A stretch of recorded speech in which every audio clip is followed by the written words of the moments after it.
Great. So welcome everyone. Welcome, welcome, welcome. This is our monthly speaker community session. And if you're not a member yet of our Heart Power Global Nation, where you can connect and exchange with other speakers, entrepreneurs, change makers from around the globe, I really want to make sure you're not missing this. So let me quickly share that link with you. Okay, Apple is fast. Thank you, Apple, for doing that. Amazing. And again, as you know, every month we have this community call. So, some people wonder, who is Monique? Everyone here that is a first timer, right? I mean, let me just introduce myself quickly. I'm the founder of Heart Powered Business. Our mantra is speak up, scale up, impact the world. We've helped hundreds of people and clients from more than 50 countries to really go professional with their speaking and to double, triple, and even quadruple their income with our Voice of Millions framework.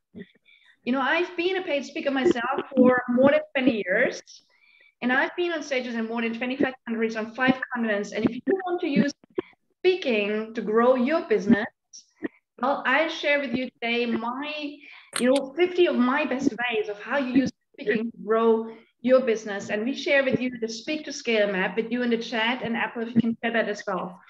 But again, this is not about me. It's not about my business. It's all about you and about our precious guest today. Okay? So in these sessions, we always like you to get practical hints and tips from our guest experts that you can apply right away in your business for your speaking. You can ask your own personal questions on how to make your speaking and business flourish further.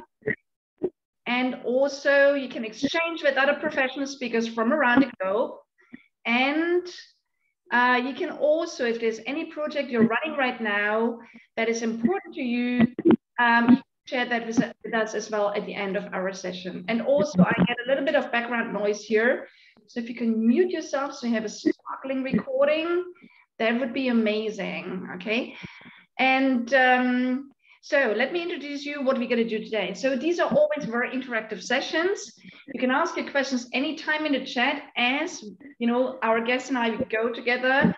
Our guests will answer questions right away. And also we have some time at the end to make sure that you get your questions answered. Also, again, right now, please mute yourself when you're not speaking so we don't have that kind of background noise. And keep in mind that your video recorded when you speak up and you share yourself on screen. But, you're a speaker. You want to be visible, right? So what are we talking about today? Today, we have a really promising, juicy topic. We talk about show me the money. How do you stop chasing speaking gigs and how you attract the well-paid ones you really want? Well, let me ask you a question right up front. Are you still finding it hard to secure prestigious speaking gigs and opportunities on a regular basis? Is your calendar filled? Do you still have space to show up more as a speaker? And, again, do you find it that when you speak, you're not getting paid a speaking fee you feel you deserve and you should be paid? Well, if any of these questions is answered with not yet, you're in the perfect place today. Okay, this is what we're going to talk about today. And our precious guest is a precious friend of mine now, and we get introduced to a precious friend of ours who's also rocking the stages. Our guest today, her name is Lovelda Vincenzi, and she is a speaker coach, moderator, and master of ceremony. And not only does she rock the stages, she also helps female leaders get invited and paid to speak on their dream stages without pitching, without discounting, and without wasting precious time. Lovelda is really frequently found introducing and facilitating conversations with political figureheads, celebrities, business executives, and entrepreneurs. Tom Daly, Margrethe Vestagar, like the European Commissioner for Competition, Monica Lewinsky, Kunal Nayyar from the Big Bang Theory, or Paul Polman, like the former Unilever CEO. They're just some of the well-known people she has worked with.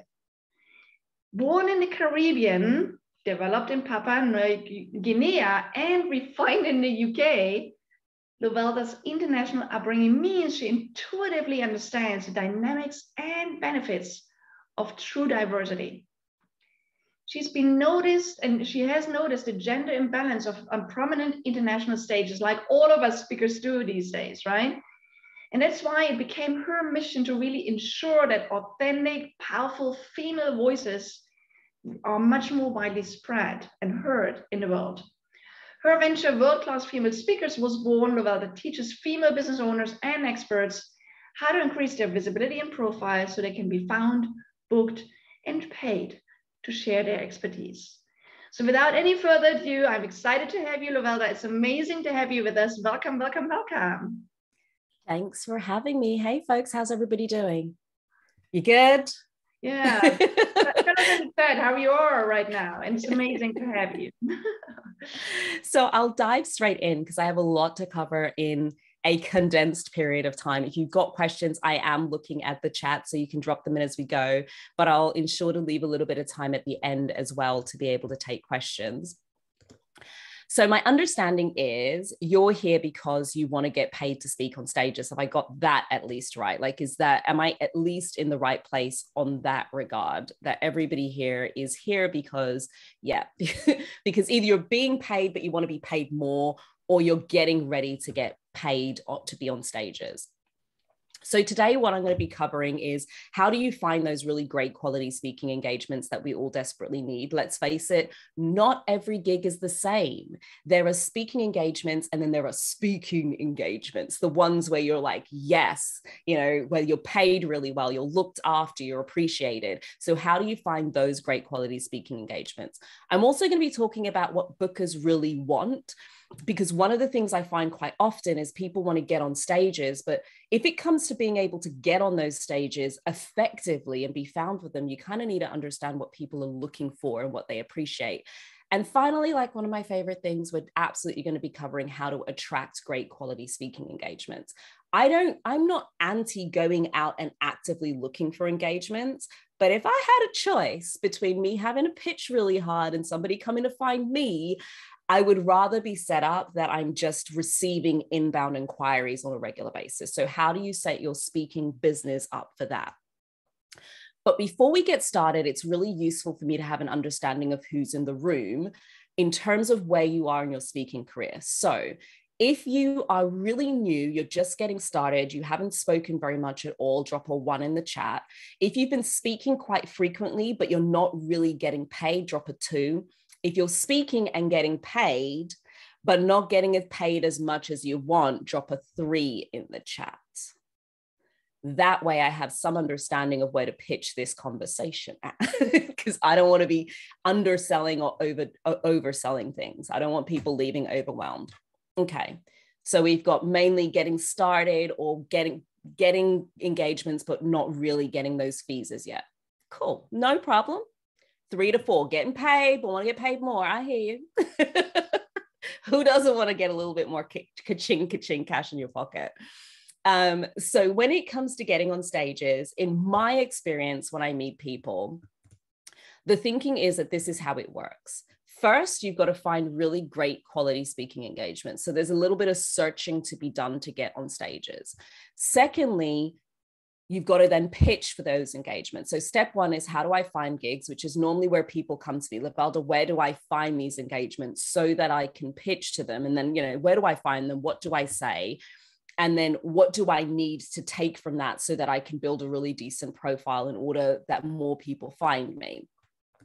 And once all this is set up, then I feel confident that I can start to make money from it because I have a track record that I can sit in. Does this sound like coming into this, your current thinking? Drop a 1 in the chat if right now you're like, yeah, Lovelda, that's exactly how it works. You find the gigs, then you pitch to the gigs, then you build your speaking profile, and then you can charge. That's how it works, right? Y'all still awake? It's like 1 number on your keyboard. So just drop a 1 in the chat if you agree. If you don't agree, drop a 2. It's cool. You can disagree with me. You can just be like, Lovelda, that's rubbish. This is not how I think it works. Okay. Monique is like, no, I'm contrary, Lovelda. It's all about you want to build your profile and then get on the stages. So I'm here to help with the whole process. Somebody's mic is hot. What I mean by that is somebody's microphone is off mute. If you can please mute it, that'd be really helpful. Thank you, much appreciated. So a little bit about me. Monique already mentioned some of this, so I'm going to skim through it really quickly. I'm a speaker coach and mentor, predominantly to female leaders.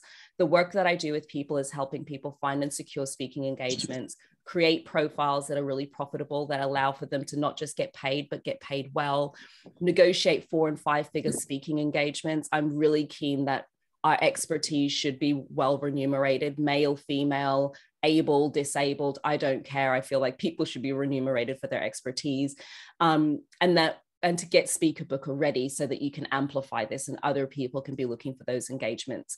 But ultimately, the work I do with people, in particular with women, is to support you in becoming a sought after speaker, so that you're not working really hard, but that people want you, they find you, and they want to pay you your worth. So the sorts of results I've got for clients before, these all actually happened while I was on holiday a few months ago. I'm away and people are like dropping me notes like I've just got approached cold. I'm about to be doing something for International Women's Day. I've just got this awesome testimonial that's just dropped in. And these are all people who'd been working with me for 1 or 2 months. So it happened in a reasonably swift period of time. One of the things that makes me quite different is that I don't just teach how to get on stages, I do it as well. So I've literally just come back from Rome. I was moderating the World Retail Congress there. So I am a paid MC and host. I have been for at least 4 or 5 years now. And in that time, I have built quite a decent career for myself. And I didn't start from anything in particular. So I've interviewed Tom Daly, I've interviewed Monica Lewinsky. Recently, I interviewed John Franco. That was literally last week. This guy here is Nick Kershaw, an 80s pop star. And then the logos of some of my previous clients that I've had in the last generally in the last 2 to 3 years. And the thing about the way that I operate is all of those engagements found me. I mean, literally every single one of them. For the longest while, I thought it was something I was doing where I was out pitching really hard. But about 6 months ago, I sat down and looked at where my engagements were coming from. And I was shook when I saw that they all found me. Every last one of them, the celebrity ones, the big names, the corporates, they have literally all found me. 95% of my engagements find me currently. And I don't have a book. So before you start thinking, oh, it's all right for you, Lovelda. No, I am not a published author. I have yet to do a TEDx. And contrary to popular belief, I am not a celebrity. And by celebrity, I also mean I don't have a massive following on social media. I don't even think I have tens of thousands of followers, let alone hundreds of thousands of followers. And I say this because often what people believe is that these things are a prerequisite to being able to get results, that you need to have a book, you need to have done a TEDx, you need to have the followers. I'm living proof it's not true. If somebody tells you you need a book in order to get on stage, they are more often than not teaching you how to publish a book. Right? If somebody tells you you need a TEDx to get on stage or to build your speaking career, they're more often than not teaching you how to get on a TEDx, right? They're not necessary. I won't say they don't help. What I'm saying is it's not essential, because if it were true that you needed these things in order to have success, every author would be a great speaker and be making money from speaking. Every person who ever did a TEDx would be a really well-paid professional speaker. Everybody with an online following and celebrity status would be making money as a speaker, and it simply isn't true. So they're not essential prerequisites. They help to elevate things and move them forward faster if done properly. Right? So I just want to scrap that straight away. You don't need these things in order to be a successful speaker. So I'm pretty confident if you're in Monique's world, you get that. But often people believe that there is some sort of correlation between the two, and it simply just is not true. So here's the general thinking. You've got to find speaking gigs so that you can pitch to those engagements, so that you can build a profile, so that you can make money, right? That is the general thinking. How do I find these engagements? What do I say to them? How do I prove myself? And then how do I get paid? But here's the thing, folks. this is when I get a little bit frustrated, because anytime I've really spoken to somebody about this is what I know to be true. The truth is, most people don't want to find speaking engagements. They don't. They want to be sought after speakers. And there's a real distinction. And it's not to say, but they think they have to push first in order to be able to become a sought after speaker. But what if, like me, you could set yourself up in such a way that people find you and they're already sold on who you are, such that you don't even have to worry about whether or not it's going to be a financial conversation. Actually, they're coming to you going, we don't know if we could afford you. What if that was your reality? Anybody up for that? No? Anybody up for that as a reality? Here's how that works then. If the truth of the matter is, what you really want, like really, really want, is to be a sought after speaker, then what that means is you need to understand what the heck it is that people are actually looking for. You need to know, how do bookers book? What are they looking for when they're booking somebody? Because you can't attract somebody. It's like, if you don't know bees like honey, like, then how are you supposed to put them in? If you don't know what the thing is that people are looking for, how are you supposed to draw them to you? So here's what I know to be true. There are 3 things that bookers look for when they book. The first thing is, people book and refer what they can see. And at this point, there'll be many of you saying, Lovelda, please tell me something that I don't already know. Like, genuinely, please tell me something new. I did not come here to hear the same old, same old. However, what that means is, as a speaker, I can only go on what I can find of you online. So you may have delivered some incredible talks, but if I can't see them, I don't know it because I don't know you, right? So where people miss this out is they do all of this great stuff, but then they don't talk about it. They don't share it. It's not in the public domain. So I could interview Monica Lewinsky. I could interview Paul Polman. I can do all of this stuff. But if when you look me up, none of that is visible, but you find another speaker or another moderator like me, and they've got this rap sheet of all this incredible stuff that they've done, which one do you select? It's not necessarily based purely on who's better. I'm evaluating who's better based upon what I can see. And if you've been holding back because you've been focused on your primary business, maybe speaking is a secondary thing that you're doing in order to grow your business. But if none of that is there for me, the booker, if I can't see that you speak, if I can't see where you've spoken, if I can't even see this as a service available for hire, how am I supposed to book you? Right? How am I supposed to book you? And it's about really looking at, what have you done before? When I first got started, the first thing I did is I updated my LinkedIn profile. And I updated my LinkedIn profile before I did a website for a number of different reasons, because most people's go-to is, let me first go build a website. Let me design my website first. The reason I updated my LinkedIn profile before I created a website was I needed content on a website. And furthermore, I needed traffic to the website. So I think of a LinkedIn profile like having a stall at a market. There's already people coming to the market. I just need to be available there. I think of my website like setting up my own shop, but setting up a shop off a side road. But now I've got to get people to get to the shop, but they don't even know to go down that road in the first place. And I'm competing against everybody else on the high street. It doesn't make sense. So it's a red herring often when people think, oh, okay, they're going to book what they see. Well, let me go and create a website. I'm not anti having a speaker website, but what I will tell you is most of the time people find me on LinkedIn and then go to my website. And before I had a website, they just found me on LinkedIn and sent me a message. Because on LinkedIn, I'm literally able to put all the same stuff I would put on my website. I can have headlines, I can have images, I can have videos, I can have testimonials, I can have descriptions. I can literally have everything I need on a website, and I can update it as I go. And I don't require anybody else to do it. I don't need anybody techie. I just need to know how to press an edit button, type some stuff in and hit save. Bingo, it's out there, right? It's really that simple. And I find often when it comes to this idea of what can people see about who I am is people overcomplicate it. They overcomplicate it and they jump to a show reel and they jump to something really fancy because you're looking at somebody who's been doing this for 15 years and you're on year 2 just getting warmed up. I didn't have a website until I was 18 months in. I had the Monica Lewinsky gig without a website. Okay, I didn't need it.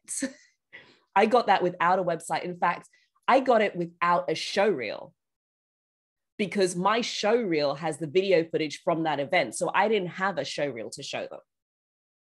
So you don't need to overcomplicate it. You need to take what you have right now and put it in the public domain in the easiest way possible where the traffic already is. Don't overcomplicate it and don't wait. My career grew quickly because I did the easy stuff that I could do now rather than waiting to do the complicated stuff so that I can get started. I found the video footage I already had. I didn't edit it. I just trimmed it. I didn't go to create a show reel. I went, that's a good 5 minutes. I'm going to take that 5 minutes. And if anybody asks to see me in action, that's what I'm going to send them, because that's the best quality footage I've got now. Better yet, I'm going to put it on YouTube, because at least that way it's easy for me to share. Better yet, I'm going to put it in a document. I'm also going to put it on my LinkedIn profile. I'm going to share it on my social media profiles. That does not require anything complicated, and it's not something you have to wait to do.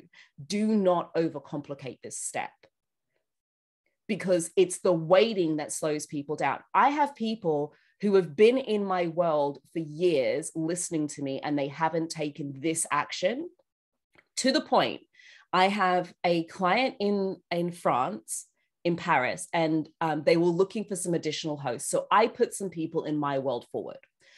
One was my husband, who I know is really great with it. The other 4 were women who I've known for a while. One is a current client of mine. The other 3 have been in and around me for a while. The only people who got the gig, and I told them all the same thing, I just need great quality video footage of you moderating. This particular organizer is interested in your ability to ask great quality questions. They all got told the same thing.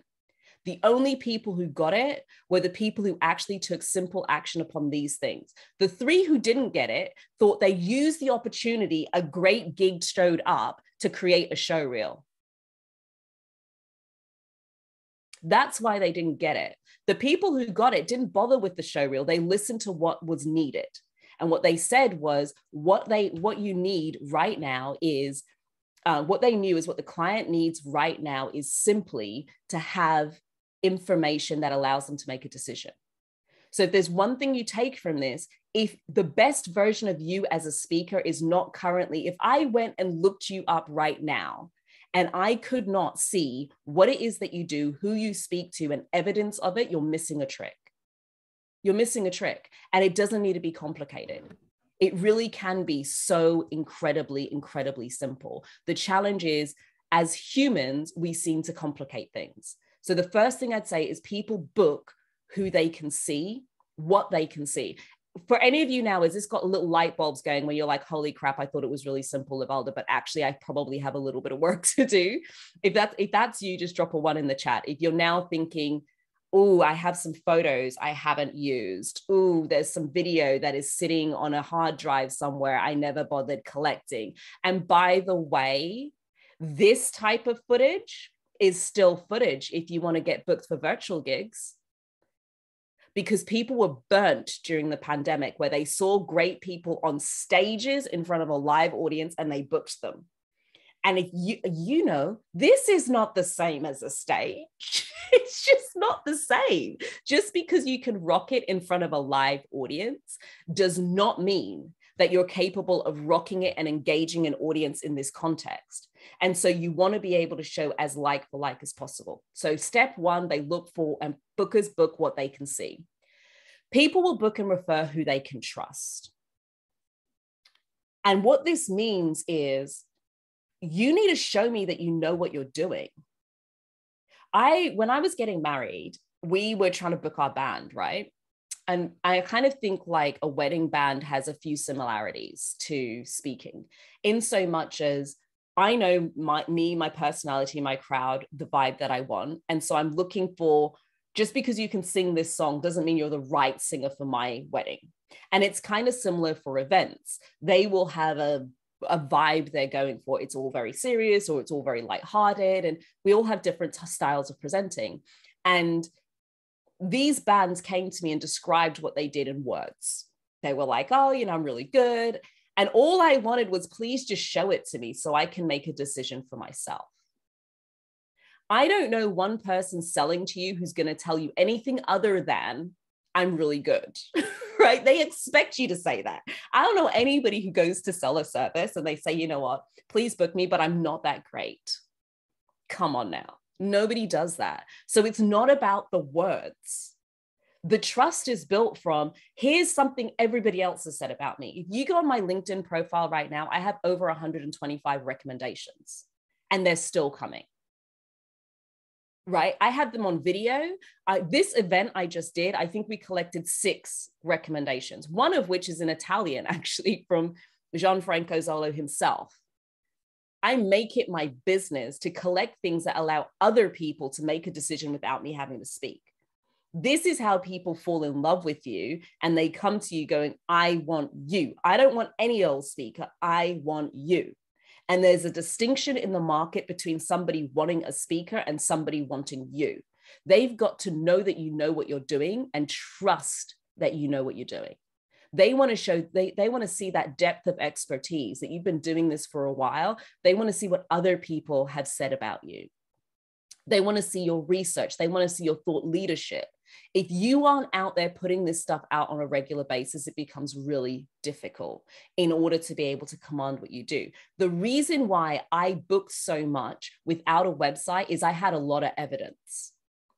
I spent the first 12 months going, I need testimonials, I need video footage. And I was a machine with these. When I say I was a machine, I think in the first 6 months, I got to like 25, 30 testimonials, like easily.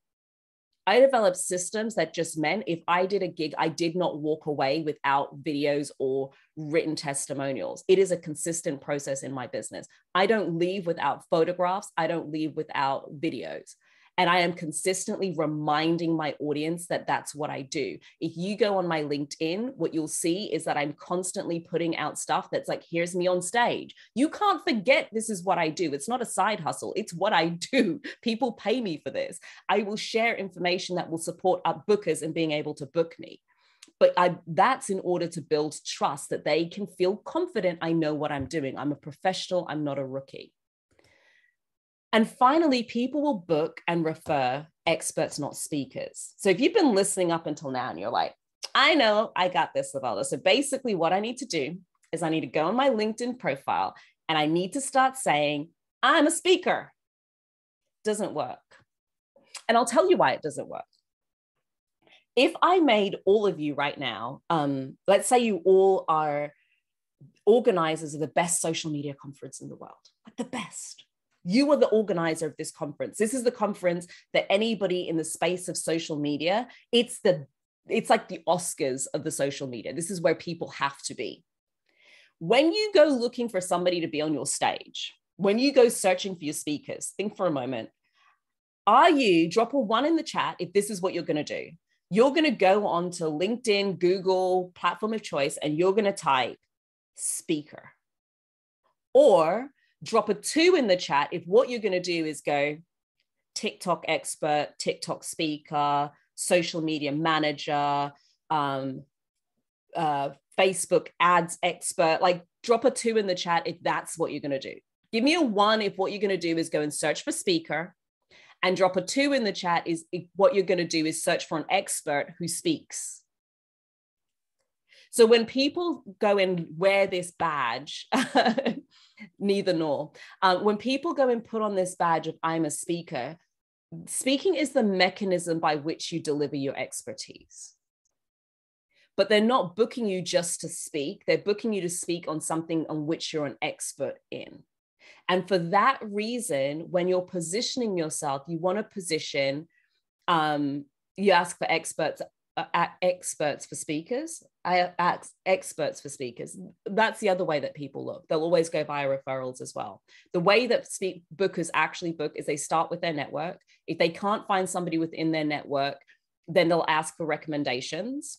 And if they can't find any recommendations, then they'll go in cold. That's actually the truth of the matter, which is part of the reason why cold outreach is so difficult, because most people who are booking speakers will start with who they know, then they will go and ask for recommendations of experts who speak. And if they can't find that, then they'll Google. But even when they're Googling, when they're looking, even when they get a recommendation, they're going to look you up. And they're looking for a combination of experts and speakers. They want to know that you have the depth of expertise to be able to talk about this, and that you can do it in a compelling way, which is why I need to see you in action so I can trust you delivering this over somebody else. Because otherwise, I may as well take your talk and give it to anybody to read it out.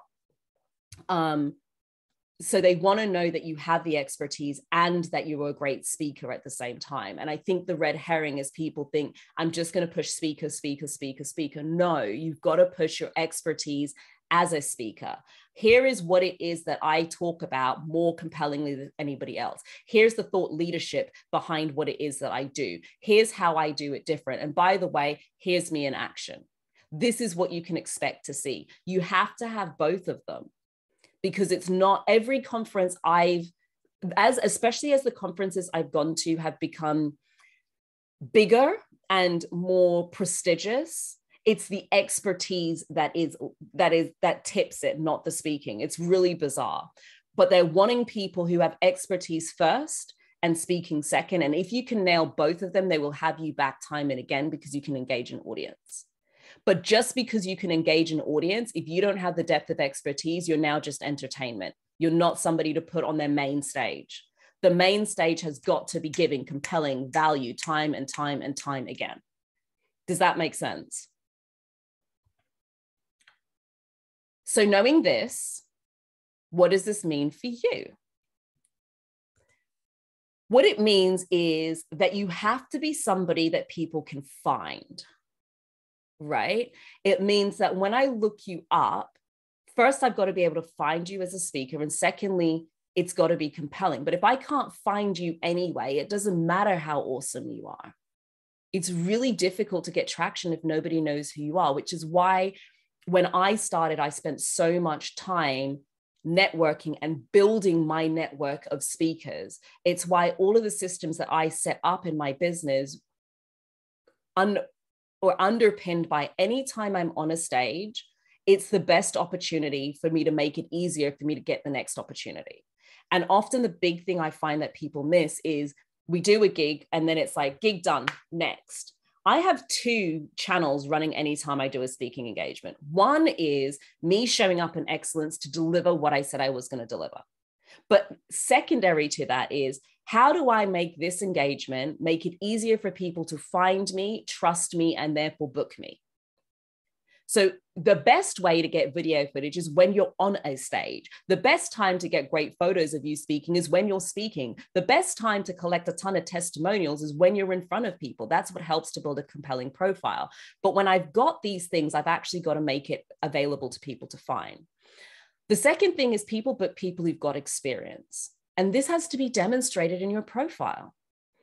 If it looks like you're starting out, then that will be why people come to you and think they're doing you a favor when they give you the opportunity to be in front of a group of people. They don't think it's offensive. You know, when you think it's offensive, like I would think it's offensive to go to Michelle Obama and ask her to please come and speak to my community of 20 people. Like that's for free. Like that's offensive. Why? Because I know her profile. It's not a valuable use of her time. This is one of the things she does. But if I see somebody who's an expert building their business and, you know, occasionally they speak and they have something great to say, but this doesn't look like it's something that's core to their business, I'm giving them an opportunity. Maybe this is a good quality exchange. The reason my profile shifted so quickly to get paid is I really demonstrated consistently what I do, that people stopped coming to me thinking they were doing me a favor. Because when you land on my profile, you know it's not a favor thing. You know, I bring it. This is what I do. It's not a side hustle. It's not a side gig. It's what I do. And you can see the experience time and time again, because I'm consistently telling people about it and speaking about it. And they also book somebody who's credible. So it's about building that credibility piece. And a lot of that is also to do with your profile. Like, how are you positioning yourself? I could do things with Monica Lewinsky and then never use it. That doesn't help me. It doesn't make it easier. I have literally been in conversations with people before and then name dropped and watched their energy change. Like overnight, they just gone from, oh, let's see, to, oh, like literally just overnight. Like, it's like they were kind of bored and then something switched. And we can't be shy about saying why we're so great at what we're so great at. Where's the credibility? How do you think differently? Who's booked you? Who else is talking about you? It's one thing to collect these things. It's another thing to use them. The challenge is people often use them too late. They're waiting for things to get started so that they can use them. They're collecting it so they can use it later. No, when I got it, everything got updated. My website, I put that photo out 3 times a week at one point. I mean, seriously, I would just keep going, whoops, I'm shocked. Like, I didn't even care. Everybody needed to know. I put it out regularly. I integrate it as part of what goes out in my social media on a consistent basis. I put it on my LinkedIn profile. I put it on Facebook. I updated my website. I mean, shoot, I think at one point it might have even been in my email signature. Like, I will not take a marketing asset and not use it. Because if I don't tell people, how are they going to know? If I don't tell people, how are they going to know? You've got to keep putting it out there so that people know what you do. And for many of you, you've got the credibility.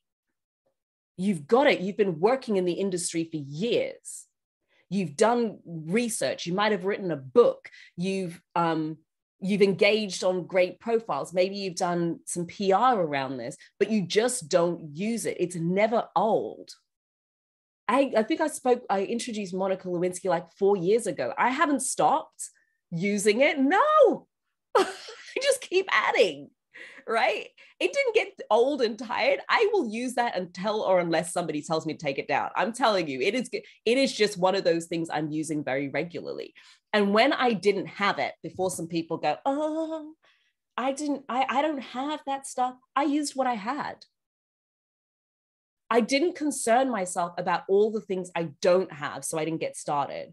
I sat down and honestly, my first bio, because I didn't have any of this stuff. I told you I don't have a book. I didn't do a TEDx. I'm not a celebrity. I didn't even know what I was doing. I was literally making it up as I went along. I didn't have somebody who I knew who was a host being paid that could teach me how to do this. It didn't exist.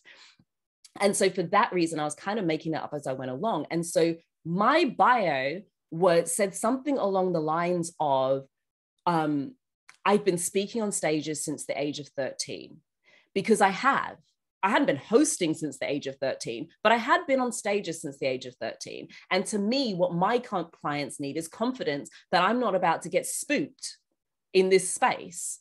And I can say to them, I've been doing this for years. I had a podcast with all of these people. I've done so many interviews.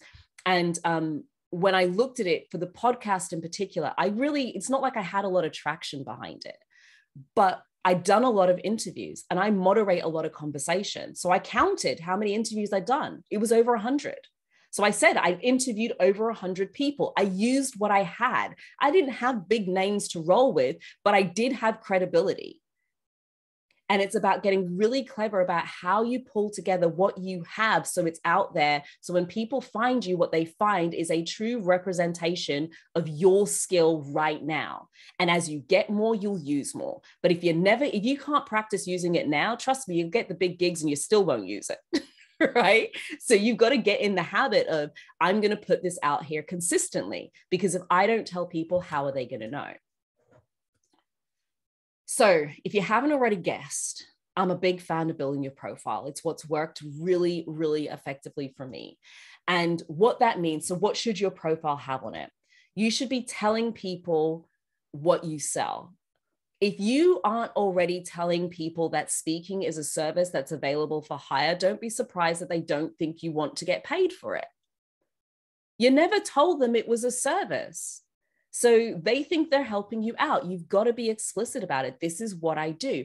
A simple hack is on your LinkedIn profile, add a job description, which is your speaking services. Put it as an extra job description, put it separate, call it out. Don't lump it in, call it out as a completely separate thing that you do. Be present where people are actually looking for speakers. I've already mentioned LinkedIn. If you're not using LinkedIn already, I'm telling you, I get multiple times a month inquiries in via LinkedIn.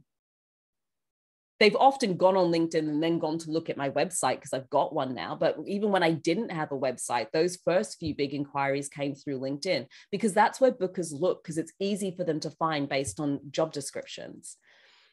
When you build your profile for speaking, build it to talk to the buyer. And this is something that people often miss is who's paying for you and what do they want? So for people who have a existing business, the step they skim over is understanding the buyer because they think they've done it already. And you have for your services, not for this service, for your other services. Right? I also coach. I could go and talk about how I help you get on stages. It ain't going to help me get any hosting gigs. It just isn't, right? My hosts want to understand that I understand the nuances of what it takes to pull out compelling conversations. They want to know they've got somebody who's going to make the right decisions in the moment. You've got to speak to what their pain points are. And that might mean a slight shift in your messaging, not what you're doing, but a shift in your messaging to speak to the pains and problems of the person who's going to pay you to speak. That's not the person in the audience. That might be the ideal audience for you to be in front of, but that's not the reason you're going to get on the stage. You've got to help solve the problems the organizer wants solved, so that they will give you the stage in the first place so that you have access to the audience. But if you go speaking to them like they're the audience, honestly, if we jump on a website and it doesn't look like it's speaking to us, we just move on. We do. So that's why even if they can see you, if you're not speaking to them, they're not going to book you. And finally, show evidence. Show people, don't tell them. What this creates is a scenario where people approach you and they're saying to you, we don't know if we can afford you. Why? Because everything they've seen has them so sold on who you are and what you do and your expertise, and you haven't had to talk yourself through it. Just show them. I have sold gigs. I'm telling you, this alone has got me books because I had a gig where the fee was so low, I turned it down. I actually said, I'm not going to do it. And in the end, they ended up paying me about 5 times my fee. 5 times their budget. And it didn't matter that it happened to be the same gig that Tom Daly was at. But that's the difference between wanting a host and wanting me to host. That's the difference between wanting a speaker and wanting you to speak. Why? They'd seen my stuff. I could evidence other people in their sector who had experienced my work and loved it. But if you don't want to pay, that's okay. But when you build your profile, you want to build it with these 4 things in mind. And if you're thinking really seriously, Lovelda, does the profile actually make that much of a difference? You're really harping on about it as if it's going to change my life and be the thing that's going to make the hugest difference. And it does. Here's a chick I literally did a profile audit with her. That's the only thing we did. She works in marketing. She wasn't using LinkedIn. We updated her LinkedIn profile. And at the end of it, about 2 weeks later, she started getting gigs coming in. She didn't even use LinkedIn. She literally just took what I told her, changed her profile to make it easier for her to be found, to be saying the appropriate things in the right places. And boom, the bookings, the podcast interviews, people just started inquiring. She was there before, just not in the right way. And as a result, it wasn't working for her. So my view is when it comes to being a sought after speaker, what you do is you build your profile first so that the pitching is really easy because they're already 90% sold. And it's really just what's the numbers conversation so that you can easily get found for booking for speaking engagements. And then you make money throughout the whole process. I don't do a gig where I don't get paid, period. I make money on all of them. Sometimes it's short term, sometimes it's longer term. There's different approaches that I use for them. I'm aware of the time, and I'm aware of the time, but some of you are probably like, we could do more. And so if you've not yet had enough of me, you have a question, drop it in. I'm ready for it. If you haven't yet had enough of me and you want more, drop your questions in. I am definitely going to answer all of them. And you want to take your speaking from uncertain dream, from underpaid or unpaid, from hustling for side gigs to becoming, to getting on stages without the hustle, without the overwhelm, because I can't do overwhelm. I'm just inherently far too lazy for it. And without cold pitching, because who wants to? It's just hard work. Then, and to get results like this. So I take people, this is literally one of my clients from just over a year ago. She started off as a 3-figure speaker. She ended as a 5-figure speaker. We worked together for about 3 months. In that time, she went from low quality engagements to working with, she did BMW, became a client, Gary V, she shared a stage with. She went from doing everything herself to actually building a speaking business. Basically, she turned herself away from picking up the scraps of speaking to naming her price. And people paying her price, even some of her old clients, recognize that, holy heck, she's going places, and we either pay the fee or we need to find somebody else. And if for people who are new, this chick is somebody who started out, she's been working with me for about 2 or 3 months now. In the space of 3 weeks, she got 9 speaking engagements. Some of those were unpaid, but many of those were paid. She's getting loads more paid speaking engagements now. So it doesn't matter for people who are brand new or you've been doing this for a while. If you're interested in this, I have a service. This is a one-to-one service. It's called Agent in Your Pocket. I give you unlimited sessions. It's a tailored journey. I work with you on your specific goals, and I give you support that's relevant for where you are right now. And you get results. This is a client who's literally just finished working with me. She's booked for Paris, Oslo, London. She's getting speaking engagements while she's traveling. She was on a freaking cruise ship being paid to do speaking gigs. My mind is blown. I'm kind of jealous. I think I remember sitting with her going, how are you doing this? Oh shit, that's something I told you. If you're interested in this, literally just send me an email with the word speak in the subject line to the email address letschat@lovelda.com. That is it. You can take a screenshot of this. I can also drop it in the chat. I see the questions. I'm not missing them, y'all. You're all going to get answered. If that is not your thing, I also took all of the stuff that I did in my head around building a profile. I put it into a toolkit because I'm good like that. So all of the things like, what do you do with your LinkedIn profile? How do you write a great quality bio? Like all of that stuff, I put it in a toolkit. I've got a checklist for everything that you need to have on your profiles. So you can see whether your profile is performing and where the gaps are. I've got how to write your biography the same way I pulled out 13 years, speaking since the age of 13. I show you exactly how to do that. I've got a checklist of different types of content that you can put out that will show your expertise. I give you cheat sheets for LinkedIn, in particular, how to optimize your profile so you can get found. I give you trending topics so you can actually speak to what bookers are looking for right now rather than speaking to general stuff. It is generally $47 US, which is insane value. But I took it further because I love Monique. And I'm giving you 20% off for 24 hours only. I typed speaker wrong, if you use the code speaker20. So that's the code. If you go on the page, you'll see somewhere on the page is this little dotted box. I have 2 toolkits. The second one is all about getting paid. So it's how you negotiate your fee, how you make money from every single engagement. I've got my contract template in there. How do you qualify an engagement to see if you're going to make money from it? That is automatically selected. If you don't want it, you can switch it off by just toggling this off. They will both be 20% off, but only for 24 hours if you wish to get both of them. The link is also currently here, or I've dropped the code. Like you can just scan that right now, and it will take you directly there with the code already applied. Cha-ching. Questions. So first question I can see here is, what is your suggestions for beginners for getting gigs?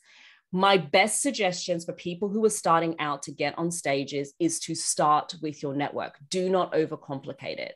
People trust who they can find, who they trust, and who they know can do the job. People in your network, you'll already tick those boxes. Furthermore, as I said earlier, most speaker bookers will start with people they know, then people who know people they know, and then they'll go out to the open market.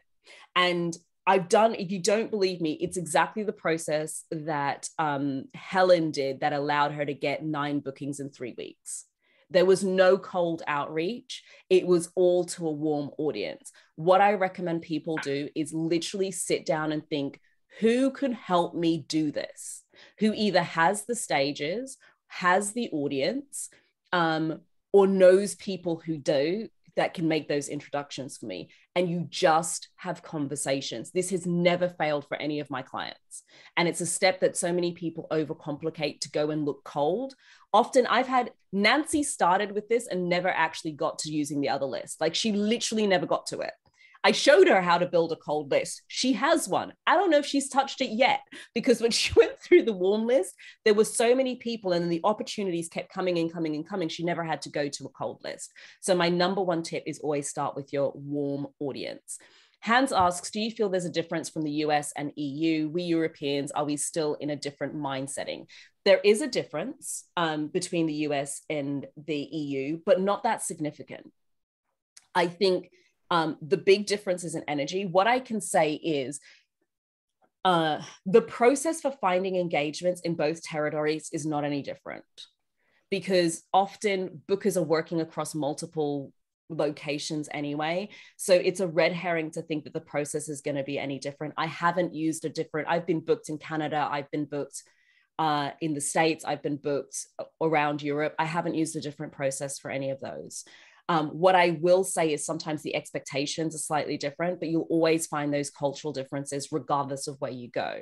The big difference between the US market and the European market is the US market tends to be bigger and more, lots of this, and everything is high energy and everybody's always talking at 100 miles an hour because that's how you get the point across.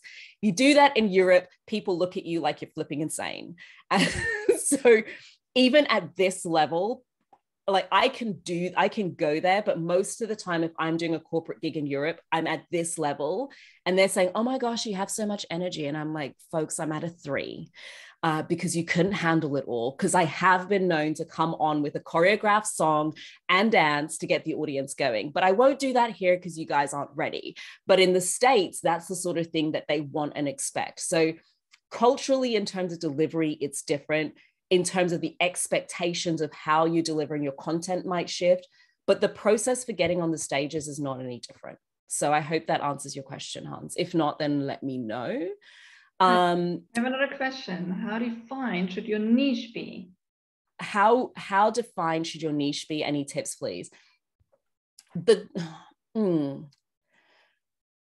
it comes to a niche, the reason why I'm hesitating is because the reason most people ask this question is because they have lots of interests. And the thinking behind niching is I'm going to have to drop one of those, right? So you're telling me I'm going to have to drop one of these things. The way I've thought about niching is, what is it that you want to be most known for? And if you can incorporate all of the different things that you've done with a common thread that links them together, then I think that's the most powerful niche that you can have. But the reason for niching, I think the more you can niche, the better it is. And the reason for that is it's easier to speak directly to the hearts and souls of one sort of person. Because what I've said to people before is, if what you do is so awesome for a 17-year-old teenage boy and an 85-year-old grandmother, how the frick do you talk about that? What language do you use? What examples do you use? That's going to resonate strongly with both of those audiences, that they're going to be like, oh, that's me. That's the purpose of a niche. The purpose of a niche is, and it doesn't mean you can't do the other things, but I lead with one thing. So when I'm emceeing, I'm the person you bring because I'm the event organizer's secret weapon and I bring energy to a room. That's what I'm known for. I'm known for being so freaking professional and meticulous in my preparation and bringing energy to a room. If you're looking for somebody who's going to have like a ton of expertise in retail, don't book me. I don't have it and I'm not about to acquire it. But I can take a retail audience and pull out an interesting conversation and wake them up. If that's what you want, then it's me. And so it's always possible. It's always possible to do a little bit of both, right? You can always move both of those things around. The key thing is looking at what is the commonality between them. And I am absolutely convinced there's always a way to find it. I have a client who came to me saying, I'm doing exercising and health, and I have this real thing for reforming social care. They're totally different. It turned out they're not totally different. Actually, the main message that ran through both of them is she wants to help people heal themselves so they can work with others.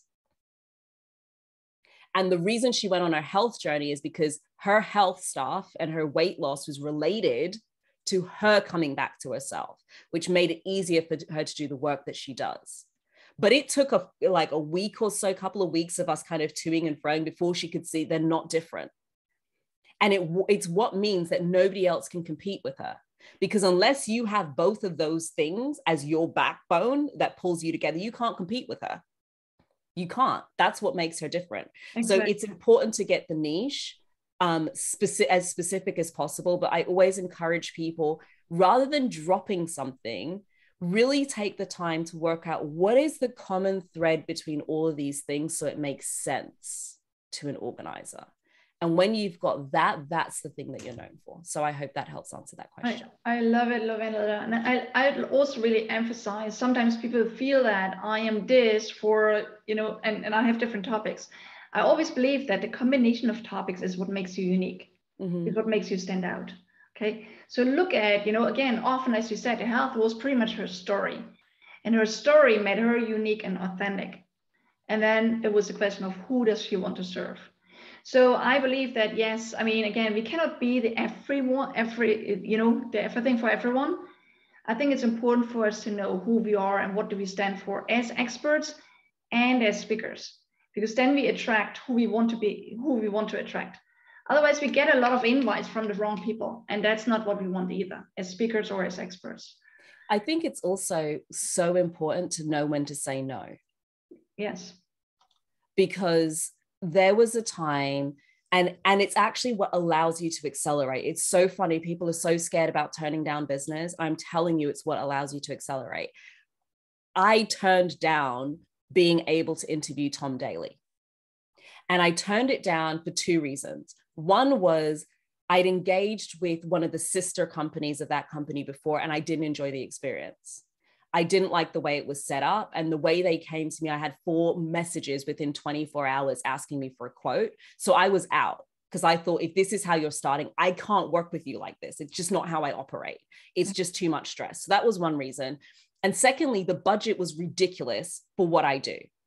And so I was not about to go in low in order to be able to do something with Tom. The truth is, they had the money. It's not that they didn't have the money. They had the money. And if what they wanted was somebody to host, somebody would have taken that gig for that price with Tom, live in person. Somebody else would have taken it. But it's my profile that had them sold on me, and they paid exactly what I asked them for. Exactly, because what you say yes and what you say no to is a message into the market. It's your branding, right? So it's in sync, I think it's always related to what is the culture, what's the value system. Okay, like I got an invite from a company and I didn't resonate with their values. And I said no, even though it was a high paid gig. But again, we position ourselves with every yes and every no. So don't be afraid to say no. But if you do know someone that could step in for you, where you feel there is a match on the culture and the value system and the budget, say, hey, you know what? It's not me, but I can introduce you. So that is even creating more value for them, for you, and for another person that can step in for you. I think this is such a powerful message, Lovelda. Great, I love to play with you. Is there any more questions? Maybe you want to unmute yourself and no. Okay, but I hope we inspired you. And again, if there's anything else you want to know, just unmute yourself, take the opportunity. Lovelda is here right now. As you know, she's a busy lady. Okay, take the opportunity to ask her anything you want to know from her right now. Okay, I think we have time for another question, Lovelda. We do. I'm not in a huge rush. So if anybody's got a question, I'm more than happy to answer it. And again, you know, also, you know, make sure you're not missing Lovelda's toolkit on how you get booked. Okay. And I think, Lovelda, I don't know if you mentioned it, but I think there's even another toolkit attached to it, right? That people can sign up to in addition to that, on how to get paid. So no matter if at the beginning of our conversation, you put in a 1 or 2 or even 3, there's some golden nuggets in there. And again, I also shared my Speak to Scale map, because it's not only about us speaking and inspiring people, it's also using our speaking to grow our business. So make sure you grab that one too, okay? Don't miss it, okay? Hey, there's another question from Hans, okay? Is a great background and added value to a speaker session? Lovelda, I let you answer that. Do you mean in terms of like a digital backdrop? So I did an engagement the end of last year for somebody in Canada, and they had it was a digital event run by an awesome digital event company. And they had a really great tech lead who met with all of the speakers. And one of the things that they said is the reason people often get a lot of Zoom fatigue is because so much of their attention is drawn in trying to focus on either the visuals or focus on your audio. And so for me, is it essential? No. But if what's going to happen is while people are looking at me, they're burning up mental capacity with my background because it's clashing with me, or they're burning up mental capacity because they can't see me properly because I haven't lit myself well, or they're burning up mental capacity because my audio isn't great, then what that means is it's hard. My audience is having to work harder in order to digest my message. So for that reason, do you need a digital backdrop? No. But I do encourage you to get a backdrop that isn't going to distract people from what it is that you're saying. This one works really well because it never clashes. It's like a nice neutral thing. You don't really pay too much attention to it. But I had a few other ones that I was using, and it also means it's quick and easy for me to set up. It gives people a really professional air. My setup is almost always set up. It doesn't have to be expensive. It doesn't have to be difficult, but there's always a handful of really important rules to follow. One, you want a great quality external microphone because your audio is essential. If I can't hear you, it doesn't matter how great your presentation is. It just doesn't matter. Secondly, you want to make sure that you're well lit with great quality video. And well lit means you never want to have the light behind you, ever, ever. The light should always be in front of you. You can't face a window. There are really great quality, low-cost ring lights, 2 of those either side of you. So you've got like a nice triangle thing, maybe one in front. Like you just want to make sure you're always well lit. If you're going further, my backdrop is actually a green screen. All that means is it's a piece of green cloth behind me that isn't that sexy. But what it means is when I do these sorts of engagements, you know, when you use the Zoom backgrounds and you move and you get all those like weird, like you get lost a little bit, it's because the way you get rid of that is you use a background. You just use like a piece of green cloth. You can get professional photography ones. They're not that different, but literally if you had a piece of green cloth, it would do exactly the same thing. It's not a sexy setup. Like if you're the other side of this, it looks really dull, but that doesn't matter because what do people see? They see this. So it matters and it doesn't matter. You don't need something external or a virtual backdrop, but if your backdrop's going to distract people, I would just go for whatever is the most professional. If I'm going to tell people they have to pay 5, 10, 15K for me to speak, the least I can do is get a decent flipping backdrop, make sure my audio and visual is correct, right? They're not going to, because there's a lack of congruency if I'm saying it's 15K and then you come and see me and there's this like shoddy background. It just doesn't feel like this is what I do, because if I was getting paid that consistently, surely you'd be able to have a better visual setup.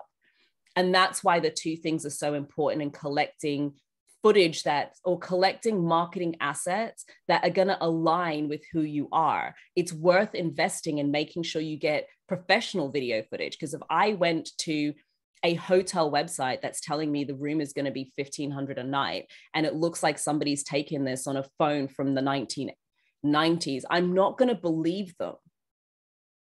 it's just not believable. So the quality of both of them kind of has to go up as you go. Otherwise, people think it can't be real, because if that were true, then you'd have the money to do this. Like the two things just don't map out. So yes and no is the answer. I hope that helps.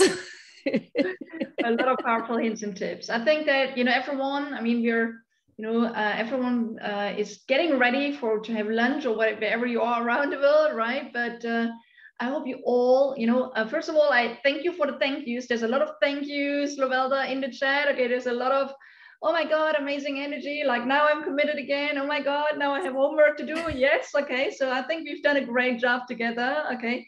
I hope each and every one of you took some golden nuggets away. Okay, just think about the session. I'm sure a lot of you took a lot of notes. Just pick one thing that you're going to do and take action on next. Just one thing, okay? And then again, just also, pick up our Speak to Scale map. Make sure you have the toolkit from Lovelda, right? Make sure you connect, with each other. If you want to connect with each other, also, as I said, I shared the Heart-Powered Global Nation link in the community link in the chat at the beginning of our session. Make sure you join us. You find each other there, connect with each other in a greater way, and also definitely get in touch with Lovelda. See if there's something she can help you to rock the stage, and then also make sure you connect with us. Okay, great. So Lovelda just shared her LinkedIn link as well. So you know what, Lovelda?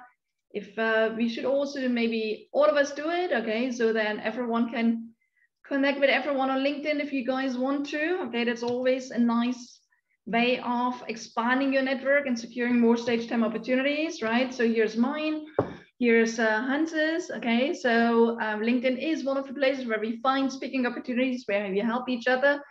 So yeah, but thank you for Lovelda for being on with us today, for inspiring everyone, for lifting everyone up, and again, now it's us rolling up our sleeves and taking action. Okay, so thank you to you, thank you to all of you, and as I said, keep doing your magic. Okay, as we always say, speak up, scale up, impact the world in your own powerful way. Let's rock it together, and we'll see each other again next month with another speaker community call with another amazing guest. But between now and then, you have a lot to do, to digest and to implement, to take action on. Okay, have an amazing time, everyone. We'll be in touch soon. Cheers. Bye. Bye.